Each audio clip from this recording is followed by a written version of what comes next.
Hello everybody, hope you're doing really well. So today we're doing a Paranormal London one, although for a lot of you at one point this would have actually been a Paranormal Kent tale. We're revisiting a place that I made a video on years and years ago. That's right, we're talking about Lesnes Abbey. So enjoy the paranormal stories of Lesnes Abbey. I bet you can probably guess what some of them are already. And let's take a look and discover. Come on, I think you're going to like this one.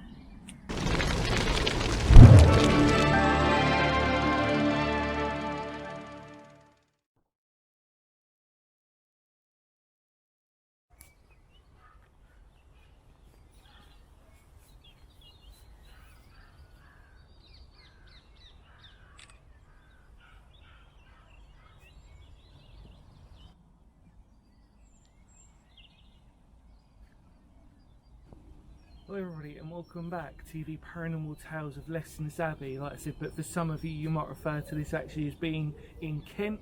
We could talk about that for another day. Now, I have done a couple of videos on this years and years ago, and I'll put the links down if you just want a bit of a laugh to see how different I look really. I did one on Lesnes Abbey and also did one on the mulberry tree as a separate one. Hopefully I can find them and I'll put them down in the link below.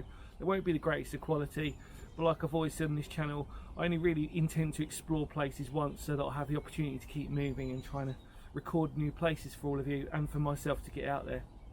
So today we're talking about the paranormal stories of Lesnes Abbey, and it's only out that we start with probably the most important one here.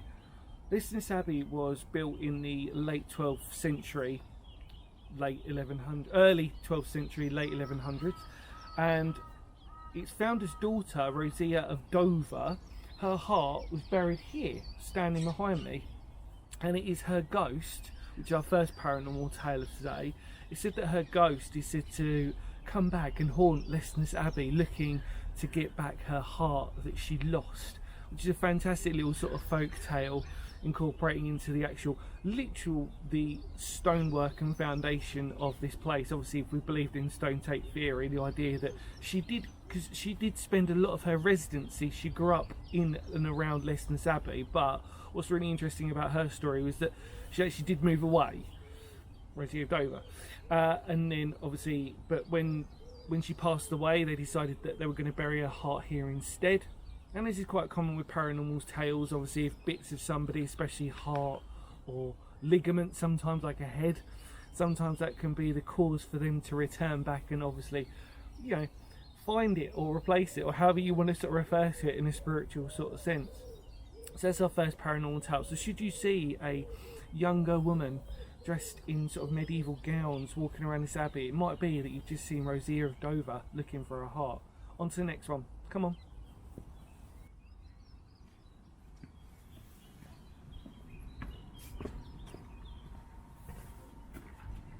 Hi everybody, so the next one is sort of like a bit of folklore again, which sort of incorporates, and we've heard these sort of similar tales before, most notably a really interesting one probably Old Saw Manor, where the story goes that a monk was killed for having an affair with a woman, basically.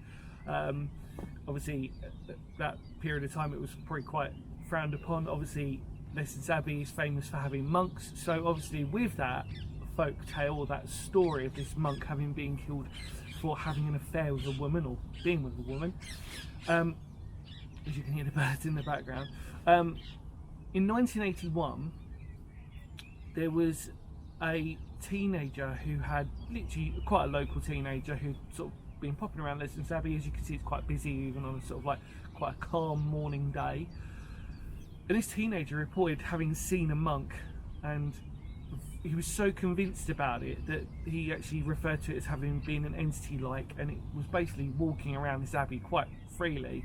Obviously with teenagers, again, they're like we've probably spoken about before, they're quite receptive to these types of energies and these types of like emotions and feelings. Might be worth checking out a few other videos when I've spoken about that type of thing before.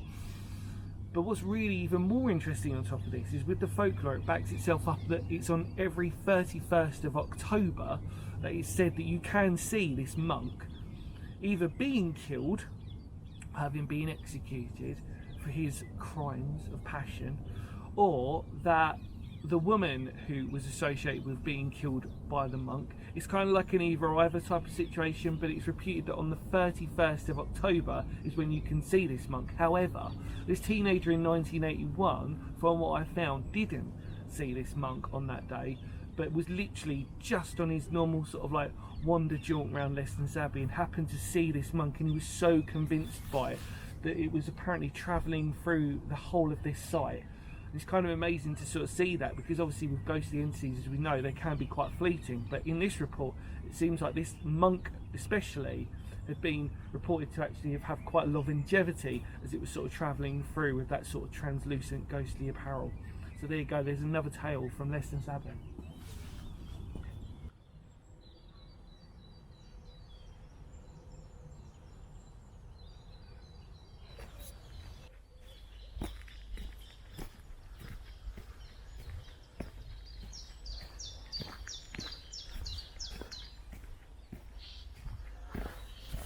So our final paranormal tale comes from the notion of, we're in Lesnes Abbey Woods now, which is just off the back of Lesnes Abbey, and the story goes that there is a reputedly haunting of a headless horseman who is surrounding the Abbey Woods and the Abbey itself. We've encountered headless horsemen quite a lot. They do come into the folklore elements a lot in a lot of places.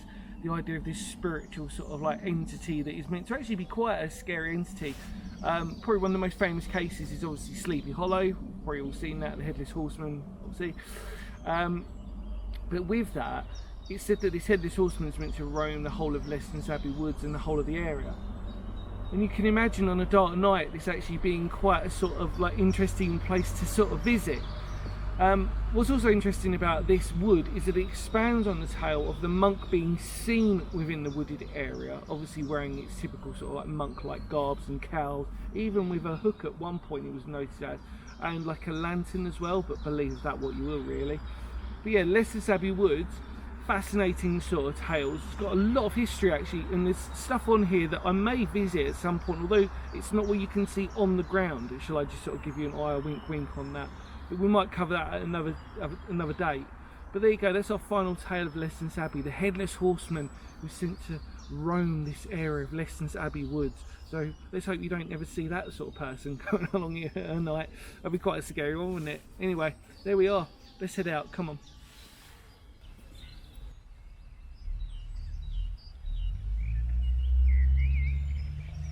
As I say my farewells to Lesnes Abbey again until I return at some point, because I do like it here. It's really nice actually, although the area is what it is for being a sort of suburb of London / Kent. I just want to say thank you so much. Hopefully you really enjoyed these paranormal tales, and I really encourage you, should you be in the area, to come visit. There is free parking just up the road, and it's a beautiful area, and especially obviously when it comes into summer it can be very busy, so I warn you in advance that if you do visit, try and get here a little bit early and enjoy the history that this place actually has, and obviously especially with those paranormal tales on top. So in the immortal words of Phoenix history, thank you so much for coming along with me. Take care everybody, and I will see you all very soon. See ya.